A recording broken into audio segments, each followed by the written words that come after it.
start with the economy. How optimistic are you for the fourth quarter? Can you meet the target of 6.5% to 7.5% for 2022? Well, I think we'll be able to manage at least 7% for last year, and we are hoping to exceed, and I think it will happen. We'll be able to exceed our projections of 6.5% growth for next year. For this year, and again, we're optimistic that the growth rate can actually go beyond 6.5 and hover maybe around 7%. That is for 2022 or 2023? For 23. What's driving that optimism, given that most are expecting a global recession? 65% chance, they say, of that happening. Well, because I believe that certainly there is so much room to grow, in the sense that we are starting very many new things now, I suppose, like every other economy. And the basics in our economy have been rather stable. Our growth rate has remained above 6.5% for 22, and I think 23 it will be the same situation. Our unemployment rate is continuing to go down. And for that, once I look at the unemployment rate, and so long as the unemployment rate is not at an alarming level, then it's quite likely that you will not have to go through a recession. So that's what we're counting on. The problems, of course, that we face are similar to other countries, and inflation is actually the one thing that we are having to deal with, and having to intervene in many ways so that to bring inflation back down. Inflation at a 14-year high. Onions costing about $11 per kilogram, and the ordinary people are not able to afford that. What else can you do? Well, what we've done is we have increased the supply. It's very, very simple. It's really a demand and supply situation.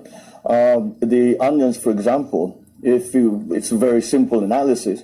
You look at our production rate and how much we produce and how much is the demand, and there's no way you have to import. Now, in the long term, however, sugar is we have the same situation. We have to import because our production is not high enough. But the long term solution, of course, would be to increase production, and that's what we are working on. So these are measures that we are doing. These interventions are, I think, until we get in place the systems that will start to get our production levels up.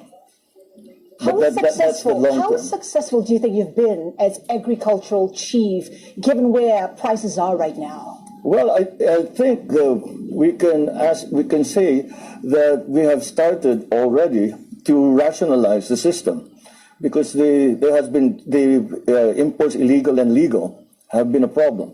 Mostly the illegal imports that have been going to, and at the very beginning, it was almost impossible for us to determine how many onions there were, how much we had in country, because some of it was smuggled in, and we didn't know where they are and what they were, or where they came from.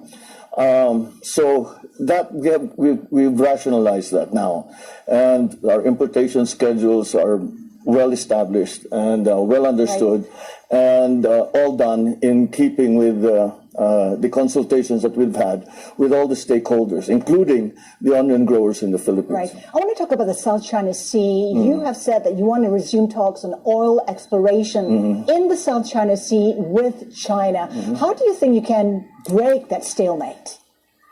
Oh, that's a difficult thing to have to do, because the impasse really has occurred in the application of law, and both sides say that this area belongs. We say it's just a maritime territory of the Philippines, and of course China claims the same, and therefore the application of law is the local law. Is the Chinese side insists that it has to be the Chinese law, and Philippine side the same.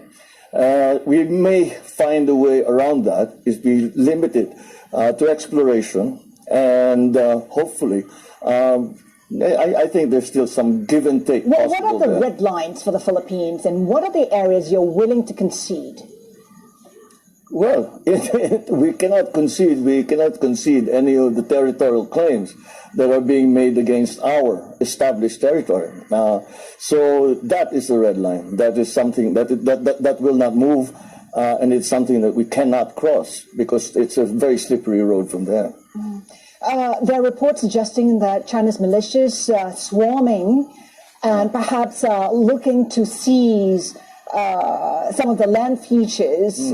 What are you doing about that? And is there any intention of lodging a diplomatic protest? Well, we send note verbals and we bring the attention, and that's why when I met with President Xi, both in APEC and the state visit that I just had to the People's Republic, I said we have to find a system so that these sort of things do not happen. Because if you look at we'll call them incidents that have been going on in the past few weeks, months, it really is a very clear indication that there's very poor communication between the two sides.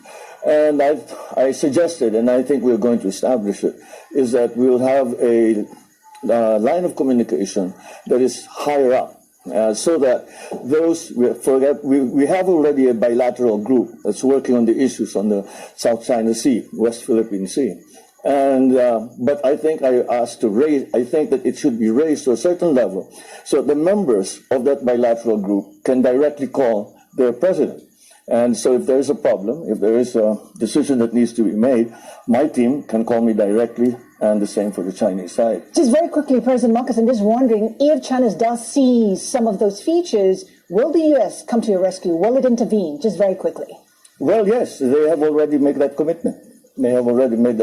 And as a matter of fact, when there are certain reports that come in, some of the American ships come down and make their presence felt. So that's just we were hoping just keep and maintain it in that at that level, and we, of course, all of us that are stakeholders, ASEAN, Asia Pacific countries, all just want peace because we really have a great deal of work to do in recovering our economies.